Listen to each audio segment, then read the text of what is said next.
কক্সবাজার একটা জায়গার নাম, যেটা শুধু বাংলাদেশের গল্প নয়, বরং পৃথিবীর মানচিত্রেও লেখা থাকে স্বর্ণাক্ষরে।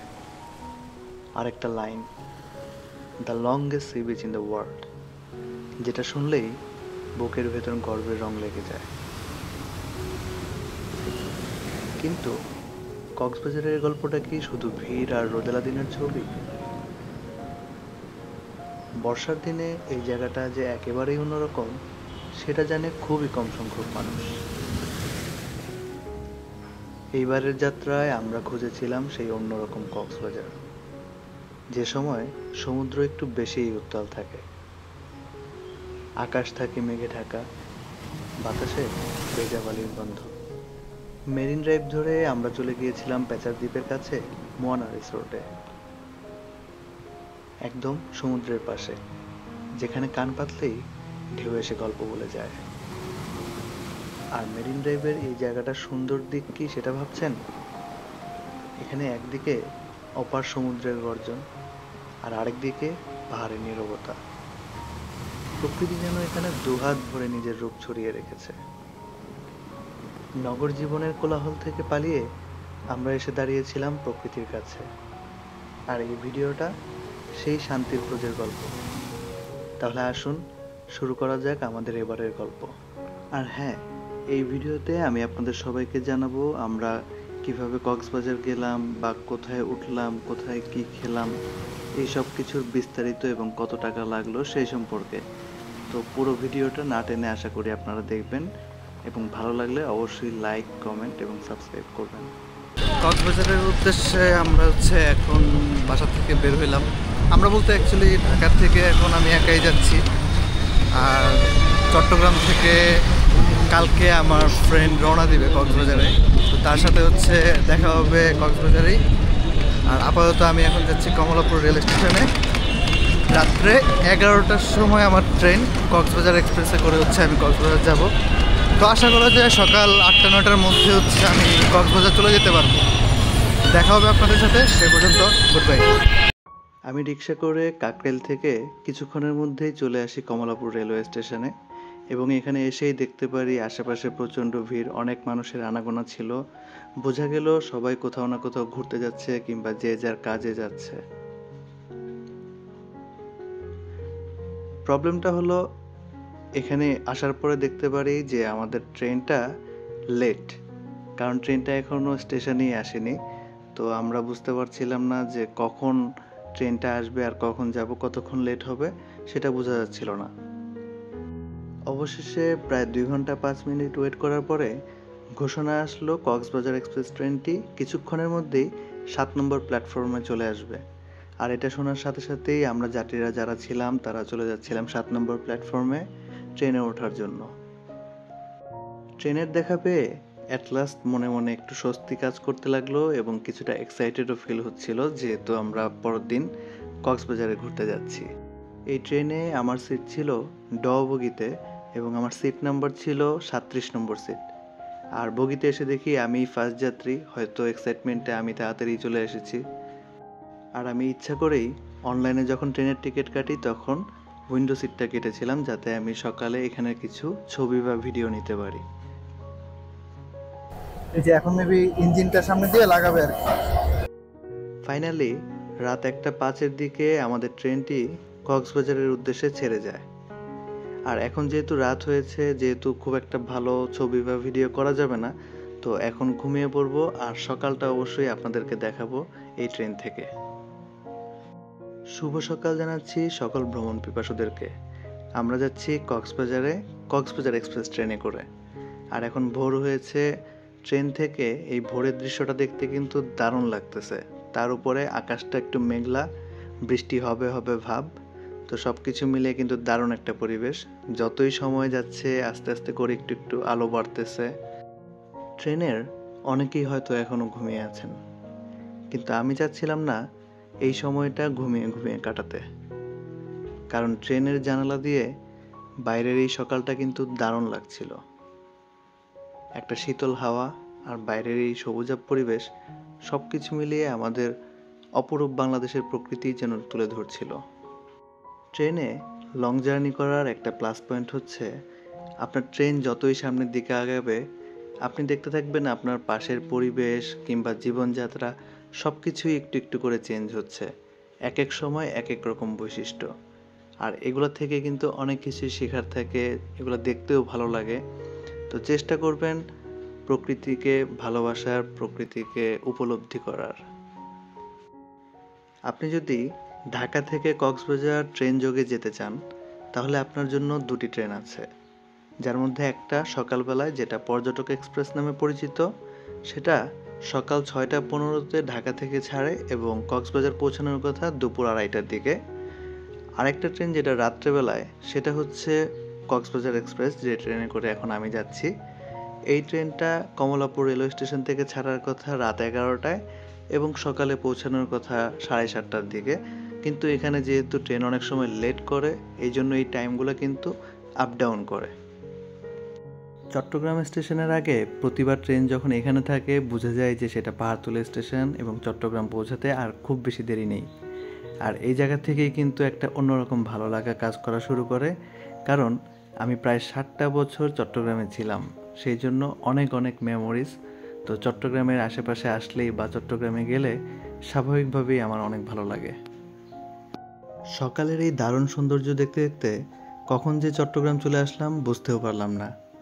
আর চট্টগ্রামে আসার পরে এই ট্রেনটা কিন্তু এখানে কিছুক্ষণ দাঁড়াবে, তারপরে আবার কক্সবাজারের উদ্দেশ্যে ছেড়ে যাবে। আর বলে রাখা ভালো, এই ট্রেনটা কিন্তু ঢাকায় বিমানবন্দরে দাঁড়ানোর পর আর কোথাও দাঁড়ায় না, ডিরেক্ট হচ্ছে চট্টগ্রাম আসে। এই চট্টগ্রামের পরে আবার কক্সবাজার যাবে, মাঝখানে কোথাও দাঁড়াবে না। চট্টগ্রাম স্টেশনে কিছুক্ষণ দাঁড়ানোর পর আমাদের ট্রেন আবার যাত্রা শুরু করলো কক্সবাজারের উদ্দেশ্যে। আর চট্টগ্রাম টু কক্সবাজার যে রেল লাইনটা, এই রেল লাইনের দুই পাশের যে সৌন্দর্য, আমার পরামর্শ থাকবে আপনি এই সময়টায় একটুও ঘুমাবেন না, বরং এই সময় যদি আপনি আপনার জানালা দিয়ে উপভোগ করতে পারেন এই সৌন্দর্যটা, আপনার অবশ্যই অনেক বেশি ভালো লাগবে। তো আসুন এখন আর কথা না বাড়িয়ে আমরা চট্টগ্রাম টু কক্সবাজার রেল লাইনের দুই পাশের সৌন্দর্য মন ভরে উপভোগ করতে থাকি।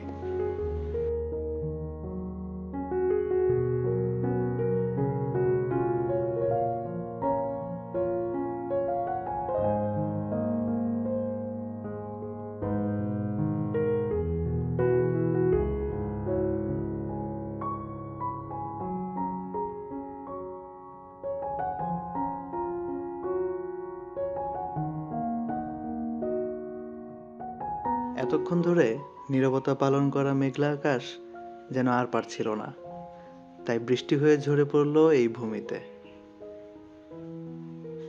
এমনিতেই আশেপাশের পরিবেশ অনেক সবুজ ছিল, অনেক সুন্দর ছিল এবং সবকিছু কিন্তু পানিতে ভরা ছিল, যেহেতু অনেক দিন ধরেই বৃষ্টি হচ্ছিল কক্সবাজার এলাকায়। তার মধ্যে এই বৃষ্টি যেন আরো সবকিছু সৌন্দর্য অনেক গুণ বাড়িয়ে তুললো।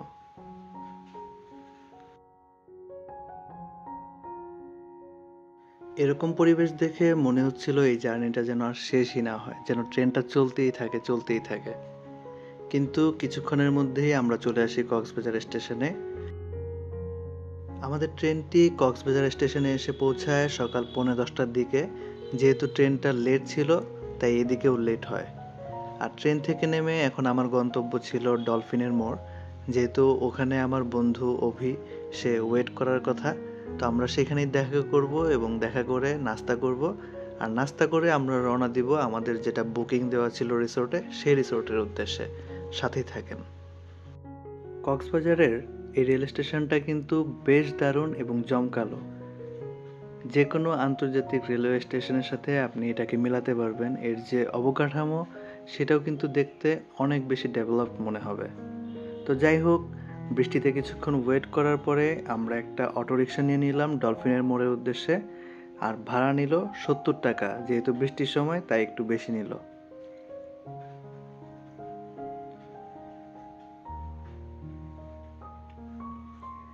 আর ডলফিনের মোড়ে গিয়েই আমি পেয়ে গেলাম আমার বন্ধু অভিকে। এখন হচ্ছে আমাদের নাস্তা করার পালা। যেহেতু রাত্রে খুব একটা খাওয়া দাওয়া হয় না এই ট্রেনের মধ্যে, এখন আমরা এখানে সকালবেলায় বৃষ্টির মধ্যে রুটি ডাল ভাজি এগুলো খেয়ে চেক ইন করতে চলে যাব আমাদের রিসোর্টের উদ্দেশ্যে। আমাদের মোয়ানা রিসোর্টের অবস্থান যেহেতু প্যাচার দ্বীপে, তাই আমরা ডলফিনের মোড় থেকে একটা লোকাল সিএনজিতে উঠি, যেটাতে ভাড়া ছিল জনপ্রতি 50 টাকা প্যাচার দ্বীপ পর্যন্ত। আর আমরা সিএনজিকে বলি প্যাচার দ্বীপের যে সরকারি প্রাথমিক বিদ্যালয়টা সেই জায়গা পর্যন্ত নিয়ে যেতে, কারণ ওখানেই মোয়ানা রিসোর্ট অবস্থিত। সিএনজিতে আশেপাশে মেরিন ড্রাইভের সৌন্দর্য দেখতে দেখতে আমরা 15 থেকে 20 মিনিটের মধ্যেই চলে আসি আমাদের কাঙ্ক্ষিত স্থানে, যেখান থেকে আমরা মোয়ানা রিসোর্টে যাব। রাস্তার পাশেই কিন্তু সাইনবোর্ডে লেখা আছে মোয়ানা নামে। আর এই গলি ধরেই আপনাকে সামনে এগিয়ে যেতে হবে রিসোর্টে যেতে হলে। যেহেতু রিসোর্টটা একদম বিচের পাড়ে, সো আপনাকে মেইন রোড থেকে একটু ভিতরে যেতে হবে। একদম গ্রামীণ পরিবেশ মনে হবে আপনার কাছে, যেটা আমাদের এক্সাইটমেন্টটা কিন্তু আরও অনেকাংশেই বাড়িয়ে তুলছিল। আর এই হচ্ছে প্যাচার দ্বীপ সরকারি প্রাথমিক বিদ্যালয়, যেটা বললে মানুষ আশেপাশে চিনতে পারবে। তো আমরা এগিয়ে যাচ্ছিলাম আমাদের রিসোর্টের উদ্দেশ্যে, আর ভাবছিলাম কেমন হবে, কিন্তু পরিবেশটা কিন্তু খুবই দারুণ লাগছিল। সো আশা রাখছিলাম অবশ্যই ভালো হবে।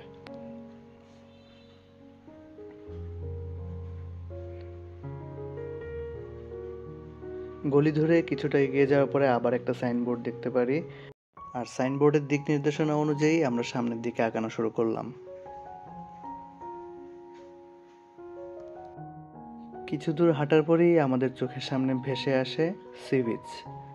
আর এই আশেপাশের জায়গাটাও কিন্তু দারুণ লাগছিল, নারিকেল গাছ দিয়ে সুন্দর করে সাজানো, আর আমাদের রিসোর্টের ঘরগুলোও একটু একটু করে দেখা যাচ্ছিল।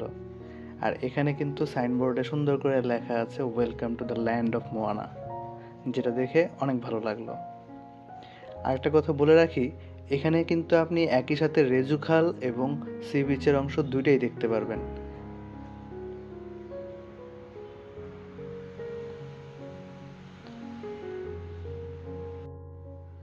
তো এটা হচ্ছে মোয়ানা রিসোর্টের এন্ট্রি পয়েন্ট, এবং বাম দিকে দেখা যাচ্ছে এ শেপ কেবিনগুলা, আর ডান দিকে আছে তাদের রিসেপশন এবং খাওয়ার জায়গা।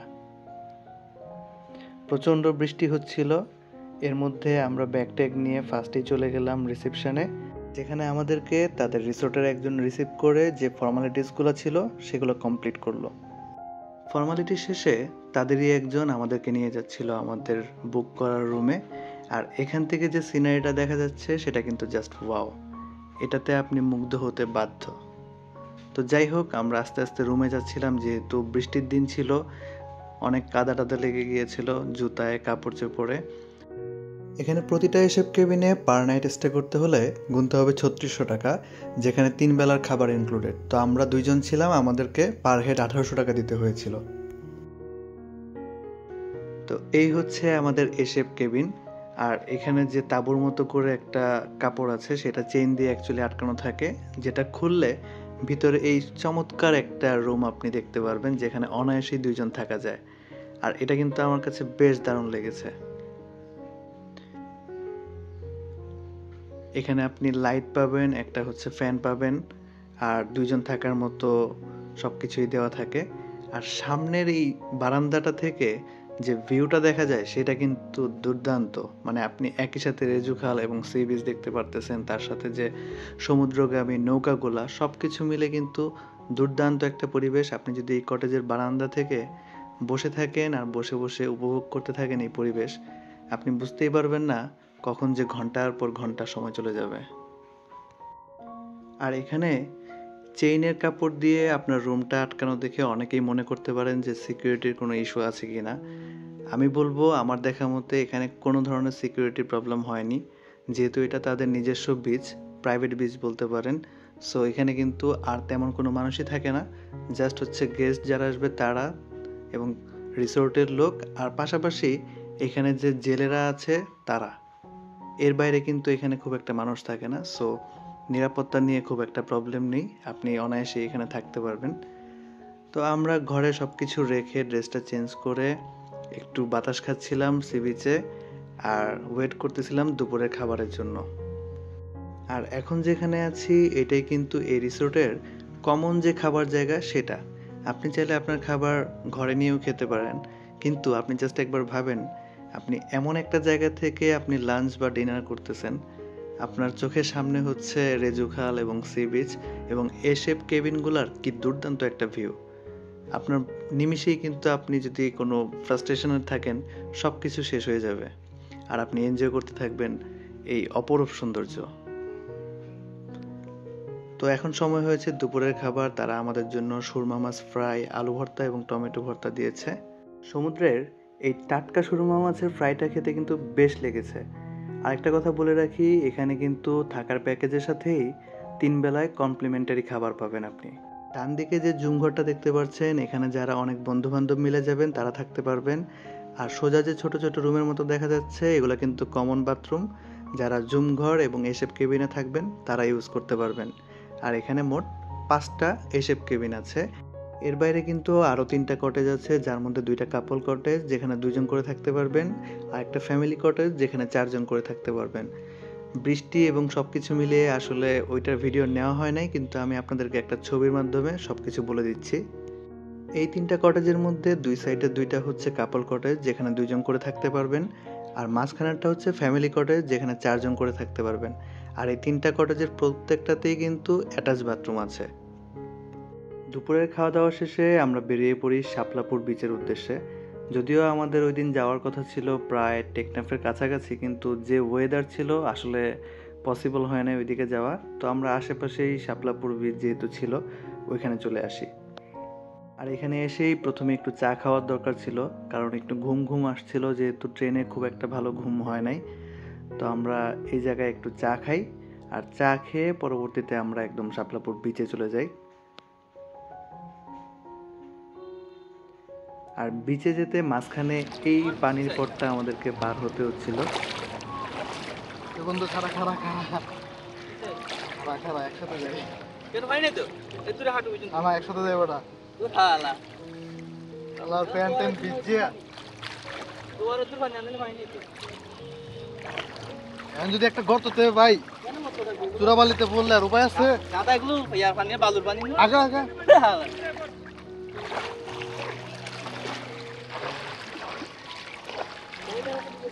ছোটখাটো একটা চ্যানেল পার হয়ে গেলাম। হানি সিং। পানি যা তো পানি থাকে না তো এই বীজগুলোতে ঘুরে কিন্তু অনেক মজা পাওয়া যায়, কারণ নর্মালি মানুষ যেটা চিনে যে কক্সবাজারের কলাতলি, সুগন্ধা বা লাবণী পয়েন্ট, সেখানে কিন্তু অনেক বেশি মানুষ থাকে, যার কারণে একটা ঘিঞ্জি হওয়ার কারণে খুব একটা বেশি উপভোগ করা যায় না। আর আপনি যতই মেরিন ড্রাইভ দিয়ে টেকনাফের দিকে আসবেন, ওই দিকের যে বীজগুলো এগুলো কিন্তু মানে অনেকটাই ফাঁকা থাকে। তো আপনি আপনার মতো করে এনজয় করতে পারবেন, ঘুরতে পারবেন, হাঁটতে পারবেন। এই জায়গাগুলো কিন্তু অনেক ভালো লাগে। তো আমি আর আমার বন্ধু 2 জনে মিলে হচ্ছে এই শাপলাপুর বিচে হাঁটাহাঁটি করতেছিলাম, এনজয় করতেছিলাম এই বিকালটা। আর সানসেটের অপেক্ষায় ছিলাম, যদিও আকাশ যেহেতু মেঘলা, সো সানসেটটা তো ওইভাবে আমরা পাবো না। আর একটা বড় আফসোস আমার ছিল হচ্ছে, আমি যেখানেই যাচ্ছিলাম ড্রোন উড়াতে পারতেছিলাম না। বাট লাকিলি শাপলাপুর বিচে আসার পর এখানে 10-15 মিনিট বা 20 মিনিটের জন্য আমি এমন একটা অবস্থা পাই যখন বৃষ্টি ছিল না। যদিও আকাশ মেঘলা ছিল বা মাঝে মাঝে 2-1 ফোঁটা বৃষ্টি পড়ছিল, বাট এই সুযোগে আমি একটু করে ড্রোন উড়াতে পারি এবং এই বিচের আশেপাশের এরিয়ার কিছু ড্রোন শট নিতে পারি। কিন্তু যে জায়গায় আমরা ছিলাম, প্যাচার দ্বীপ, ওখানে কিন্তু কটেজের আশেপাশের যে সুন্দর এরিয়াটা ছিল, আমার খুব ইচ্ছা ছিল ওগুলো ড্রোন শট নেওয়া, বাট কিছুই পসিবল হয় নাই। তো আবার কখনো যদি যাই তখন হয়তো সেগুলা ড্রোন শট নিতে হবে। তাও থ্যাংক গড যে কিছু শট নিতে পেরেছি, যেগুলো আপনাদেরকে এখন দেখাতে পারবো।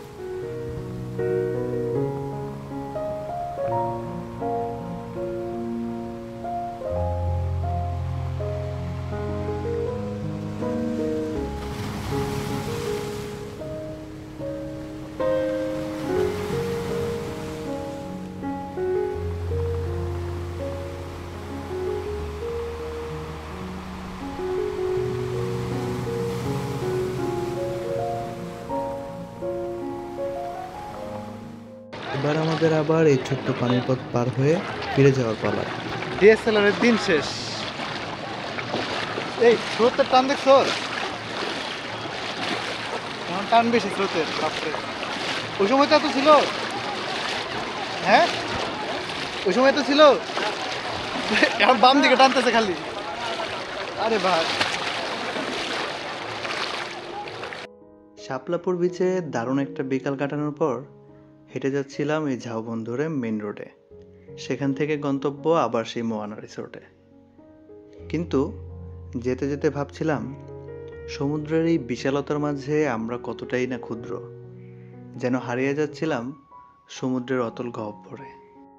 আর জীবনের সব দুঃখ, কষ্ট, হতাশাকে এই সমুদ্রের কাছে মনে হচ্ছিল অতি ক্ষুদ্র। এরপর রিসোর্টে আসার পর আমাদের জন্য অপেক্ষা করছিল এরকম মোহজাগানিয়া এক রাত। আপনি জাস্ট চিন্তা করেন, আপনার সামনে এরকম একটা সমুদ্র সৈকত, বাতাস এবং পানির গর্জন, তার সাথে চাঁদ, গাছ আর রিসোর্টের আলো, সব কিছু মিলে কেমন যেন একটা মায়া। আর এই মায়াবী রাত দেখতে দেখতেই সময় হয়ে যায় রাতের খাবারের। আর রাতের খাবারের মেনুতে আমাদের জন্য ছিল ভুনা খিচুড়ি, তার সাথে ডিম সিদ্ধ আর চিকেন কারি, যেটা কিনা এই পরিবেশে দারুণ একটা কম্বিনেশন। এখানে বসে খাবার মজাটা কিন্তু পুরাই অন্যরকম। রাত্রে ঘুমানোর পর এক ঘুমেই একদম সকাল, আর সকালে ঘুম ভাঙে সমুদ্রের গর্জন আর বৃষ্টির শব্দে।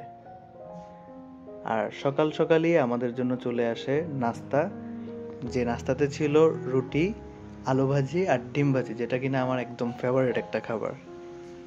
সব কিছু মিলিয়ে এই পরিবেশ, এই রিসোর্টের প্রতি কেমন জানি একটা মায়া জন্মাচ্ছিল। আর তখনই দেখতে পারি এই রিসোর্টের মায়া এক মায়া ভরা ঘুমে মগ্ন। হ্যাঁ, এই কুকুরটার নাম মায়া, যে কিনা এই মোয়ানা রিসোর্টে থাকে। সকালের নাস্তার পরে চেক আউটের আগে বাকিটা সময় দুই বন্ধু কটেজের সামনের বারান্দায় বসে এভাবেই সময় কাটাচ্ছিলাম চা খেতে খেতে। আর বলে রাখা ভালো, এখানে আপনি এই কটেজেই চা পাবেন, যদিও তারা সব সময় চা বানায় না। যদি হচ্ছে তাদের চুলা খালি থাকে, তাহলে তখন তারা আপনাকে চা ম্যানেজ করে দিতে পারে। আর পার কাপ চা হচ্ছে আপনার 50 টাকা, যেটা একটু বেশি মনে হতে পারে, বাট এই পরিবেশে যদি আপনি এক কাপ চা পান, সেটা কিন্তু একদম সোনায় সোহাগা। দুপুর 12টা বাজে, আর একটু আগেই আমরা চেক আউট করে ফেলি, যেহেতু আমাদের প্ল্যান ছিল কক্সবাজার থেকে রামু যাওয়ার। তো আমরা ফাইনালি মোয়ানা রিসোর্ট থেকে বিদায় নিয়ে নিই। ফাইনালি আমরা এখন চলে যাচ্ছি মোয়ানা রিসোর্ট থেকে। আর বৃষ্টি আমাদের পিছুই ছাড়লো না একদম। সো ড্রোন না ওড়ানোর আফসোস নিয়েই চলে যেতে হচ্ছে, nothing to do. But overall experience ভালো। রিসোর্টটা সুন্দর জায়গায় আছে, নিরিবিলি সময় কাটানোর জন্য সুন্দর। সব ভ্রমণ শেষেই একসময় ফিরে আসতে হয়, কিন্তু প্রকৃতির সঙ্গে কাটানো কিছু মুহূর্ত থাকে যেগুলোর কখনো কোনো শেষ হয় না। এই সমুদ্রের ঢেউ, পাহাড়ের নীরবতা আর বর্ষার ছোঁয়া, সেগুলো আমাদের স্মৃতির ভেতরে বেঁচে থাকে চিরকাল। আর আমরা সবাই তো আসলে নিজের ভেতরে একটু শান্তির খোঁজটাই করি। আর এই ভ্রমণটা ছিল সেই খোঁজের ছোট্ট একটা অধ্যায়। পরের যাত্রায় আবার দেখা হবে নতুন কোনো গল্পে, নতুন অনুভূতি নিয়ে। চলতে থাকুক ভ্রমণ, আর খোলা থাকুক মনের জানালাটা।